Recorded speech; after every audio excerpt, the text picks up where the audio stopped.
नंदुरबार जिल्ह्यात होत असलेल्या समाधानकारक पावसामुळे आणि वातावरणात गारवा निर्माण झालाय, त्यामुळं सातपुडा हा पूर्णतः बहरलेला आहे।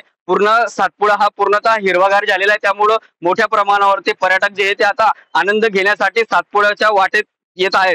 त्यामुळं आता नंदुरबार जिल्ह्यात पर्यटकांची संख्या जी आहे ती वाढलेली आहे। नंदुरबार जिल्हा हा गुजरात आणि मध्य प्रदेश राज्याच्या सीमेवरती आहे। त्यामुळं मोठ्या प्रमाणावरती गुजरात आणि मध्य प्रदेश राज्यातून पर्यटक जे आहे ते फिरण्यासाठी या सातपुड्याच्या डोंगर रांगांमध्ये येत आहे। नंदुरबार जिल्ह्यात महाराष्ट्राचे दुसऱ्या क्रमांकाचे थंड हवेचे ठिकाण म्हणून ओळख असलेल्या तोरणमाळ देखील आहे आणि या तोरणमाळमध्ये पर्यटकांची संख्या जी आहे ते दिवसेंदिवस वाढत चालली आहे। परंतु प्रशासनाच्या वतीने कुठल्याच उपाययोजना नसल्यामुळे आणि सुसुविधा नसल्यामुळे पर्यटकांना मोठा मनस्ताप जो आहे तो सहन करावा लागत आहे।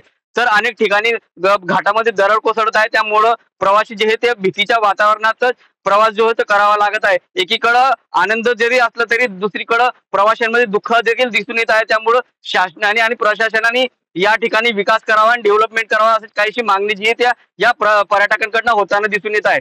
जितेंद्र बैसाना, टीव्ही 9 मराठी, तोरणमाळ, नंदुरबार।